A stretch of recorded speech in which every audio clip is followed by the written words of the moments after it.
ଆଜି କୁମ୍ଭ ସଂକ୍ରାନ୍ତି। ଆମେ ଦୁଇ ପରିବାର ଯାକ ବାହାରି ପଡ଼ିଲୁ ତାରିଣୀ ମାଆଙ୍କ ମନ୍ଦିରକୁ। ମନ୍ଦିରରେ ପହଞ୍ଚିଲା ବେଳକୁ ପୂଜାରୀ ଆସି ସାରିଥିଲା। ମୁଁ ତରତରରେ ବ୍ୟାଗରୁ ଫଳ ବାହାର କରି ଚୌପତିରେ ସଜାଡ଼ିଲି। ଦୀପରେ ଘିଅ ସଳିତା ଦେଇକିରି ସଜାଡ଼ିଲି। ସବୁ ପାଳି ସଂକ୍ରାନ୍ତିରେ ଆମର ଏଠି ଫ୍ୟାକ୍ଟ୍ରି ଭିତରେ ମାଆଙ୍କର ପୂଜା ହୁଏ। ତାରିଣୀ ମାଆଙ୍କର ଛୋଟିଆ ମନ୍ଦିରଟିଏ। ମାଆ ଏଠି ସବୁ ସଂକ୍ରାନ୍ତିରେ ମାଆଙ୍କ ପାଖରେ ହୋମ ପୂଜା ହୁଏ। ଏମିତି ସବୁ ପାଳି ଆମେ ପରିବାର ଯାକ ଆସି ଏଠି ସବୁ ଭୋଗରାଗ ଲଗେଇକିରି ହୋମ କରିକିରି ଯାଉ।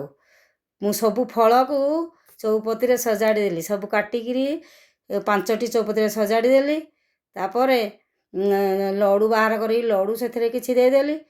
ସବୁ ସଜାଡ଼ି ଦେଇକିରି ମୁଁ କ'ଣ କଲି ନା ଘିଅ ସଳିତା ଆଉ ଭୋଗ ସବୁ ପୂଜାରୀକି ଦେଇଦେଲି। ଏପଟେ ମୁଁ ଦେଖିଲି ଯେ ମନ୍ଦିର ଭିତରେ ଇଏ ଝିଅ ଯେଉଁ ଆଣିଛି ଖେଚୁଡ଼ି ତାକୁ ପୂଜା ହେବ। ମୁଁ ଏଠୁ କ'ଣ କଲି ସାଙ୍ଗେ ସାଙ୍ଗେ ମୋର କ'ଣ ମନରେ ଅଛି ଜଣେଇକିରି ମାଆଙ୍କୁ ଦୀପଟିଏ ଲଗେଇଲି। ଝିଅ ଯେଉଁ ଖେଚୁଡ଼ି ଆଣିଥିଲା ପୂଜାରୀ ନନା ତାକୁ ସେଠି ଭୋଗ ଲଗେଇଦେଲା।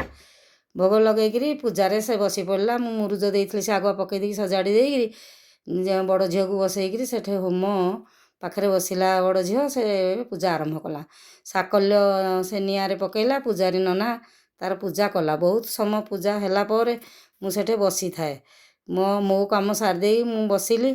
ଆଉ କେତେ ବସିବି। ମୁଁ ଏଠୁ କହିଲି ନାତୁଣୀ ଚାଲିଲୁ ଯିବା ସେପଟେ କ'ଣ କ'ଣ ସବୁ ଫୁଲ ହେଇଛି ବଗିଚାରେ ଦେଖିବା। ମୁଁ ବଗିଚା ଭିତରକୁ ନ ଯାଇକିରି ବାହାରେ କହିଲି ଚାଲେ ଟିକେ ବୁଲି ଆସିବା କହିକିରି ମୁଁ ତା ସାଙ୍ଗରେ ବାହାରକୁ ଯିବି ବୋଲି ତାକୁ କହିଲି। ତାପରେ ମୁଁ ବାହାରକୁ ଯାଇକିରି ଦେଖିଲି ଯେ ବଢ଼ିଆ ଫୁଲ ହେଇଛି। ଫୁଲ ତୋଳିବାକୁ ଚେଷ୍ଟା କଲାବେଳକୁ ନାତୁଣୀ କହିଲା ସୁନ୍ଦର ଦିଶୁଛି ମୂଳରୁ ତୋଳୁନି। ମୁଁ କହିଲି ନାଇଁ ଏରା କଣ୍ଟା ହେଇଛି ମୁଁ ଆଉ ତୋଳିବିନି। ମୁଁ ଏଠୁ ଠିଆ ହେଇକି ଟିକେ ଦେଖିଲି। ଏଠୁ ପଳେଇଲି ସେପଟେ କୋଳି ପତ୍ର ତୋଳିଲି।